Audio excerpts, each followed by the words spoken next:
नमस्कार दोस्तों, स्वागत है आपका हमारे यूट्यूब चैनल पर। कुल शब्द हैं 1000। स्पीड रहेगी 120 शब्द प्रति मिनट, जिसको मैं 8 मिनट में डिक्टेट करूँगा। तो डिक्टेशन लिखने के लिए तैयार हो जाइए। डिक्टेशन शुरू करेंगे 5 सेकंड बाद।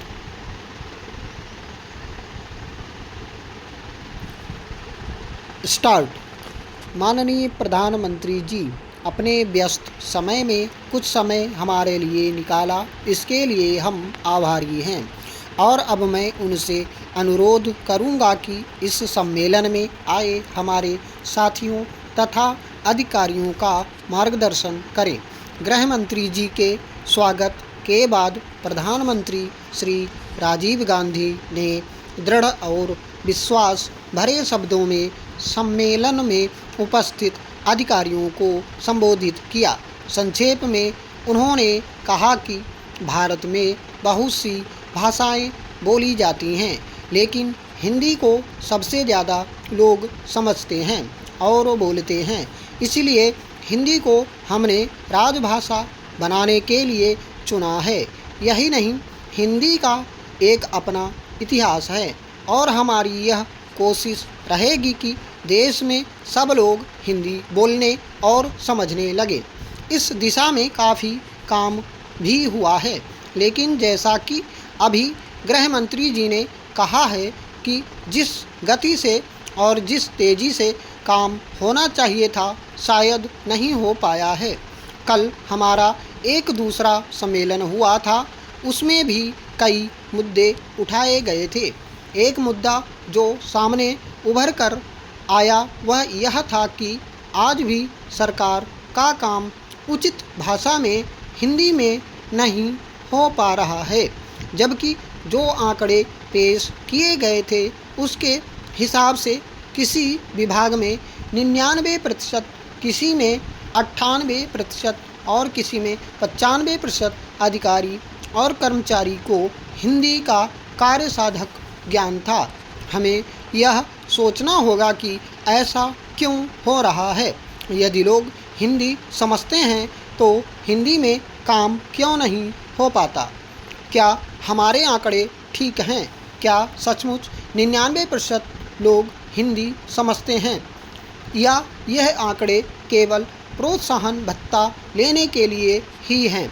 यदि हिंदी का प्रचार होना है और हिंदी में काम होना है तो हमें अच्छी तरह से हिंदी की जानकारी करनी होगी, खासकर जब कानूनी काम और संसद का काम होता है। हमें यह भी सोचना होगा कि हम किस कारण से इस दिशा में पीछे रह गए हैं, कहाँ पर हमने ध्यान नहीं दिया, और उसे ठीक करने के उपाय भी सोचने होंगे। हिंदी का प्रचार करते हुए हमें यह भी ध्यान में रखना होगा कि दूसरी भाषा बोलने वाले लोगों को यह अनुभव नहीं होना चाहिए कि उनके ऊपर हिंदी ज़बरदस्ती थोपी जा रही है, क्योंकि अगर उन्हें ये लगा तो वे विरोध करेंगे।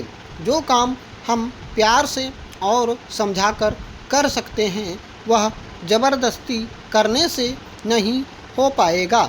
इस बात को अच्छी तरह से समझकर ही हमें हिंदी का प्रचार करना है। साथ साथ हमें यह भी देखना है कि भारत जैसे बड़े देश में, जिसमें इतनी भाषाएं बोली जाती हैं, वहाँ यह भी बहुत आवश्यक है कि एक भाषा ऐसी हो जिसे सब लोग समझें और जो पूरे देश को एक सूत्र में बांध सके। हमने इसके लिए हिंदी को ही चुना है।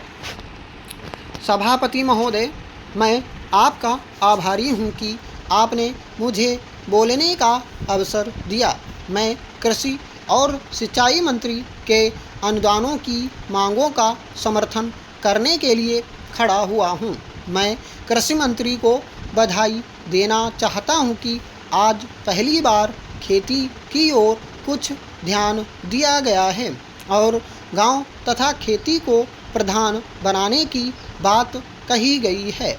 वैसे पहले भी गांधी जी कहा करते थे कि गाँव को प्रधान बनाने से ही देश की उन्नति होगी। गांधी से मेरा तात्पर्य महात्मा गांधी से है, श्री साठे साहब के गांधी जी से नहीं। जिस व्यक्ति ने देश को तबाह किया है, अगर उसको थोड़ी देर के लिए रोका गया तो साठे साहब को बेचैनी हो गई और उन्होंने काम रोको प्रस्ताव पेश कर दिया। जब हम लोग जेल में 20 महीने रहे, जहां हमारे कई साथी मर गए, तब साठे साहब की आत्मा कहाँ गई थी? वे उस समय भी तो इस लोकसभा के सदस्य थे। महोदय, अन्य लोगों की तरह किसानों की भी बुनियादी आवश्यकताएं होती हैं। मैं पिछली सरकार से पूछना चाहता हूं कि क्या उसने पिछले 30 सालों में किसानों की किसी समस्या को हल किया? क्या किसानों के लिए भोजन की ठीक व्यवस्था हुई? किसान अच्छा अन्न पैदा करता है, लेकिन कुछ अधिक पाने की इच्छा से वह उसको बाजार में बेचता है और स्वयं मोटे अन्न पर अपना गुजारा करता है। इसी तरह 30 साल के शासन में किसानों के लिए स्वास्थ्य का कोई प्रबंध नहीं हुआ। मैं नहीं समझता कि गांव में किसानों की सुविधा के लिए कोई अस्पताल खोला गया है। गांव में 10-20 मील पर अगर कोई अस्पताल खुल गया हो तो उसमें दवाओं के बारे में जांच करने की आवश्यकता है। जब तक हम किसानों को शिक्षित नहीं करेंगे, तब तक देश की प्रगति नहीं हो सकेगी। देहातों में हर जगह शिकायत संस्थाएं भी खोलने की आवश्यकता है। बड़े बड़े शहरों में ऋण दिए जाते हैं, घर बनाने की भी स्कीम चलाई जाती है, लेकिन देहातों में किसानों के लिए ना कोई ऋण दिया जाता है और ना कोई घर बनाने की स्कीम चलाई जाती है। मैं सरकार से निवेदन करूंगा कि किसानों के रहने के लिए कोई व्यवस्था अवश्य करने की कृपा करें। कपड़े की भी समस्या उनके लिए होती है।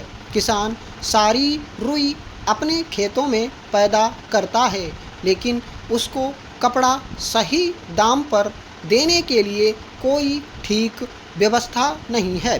दुकानों पर जो कपड़ा उसे मिलता है वह ऊंचे दामों पर मिलता है।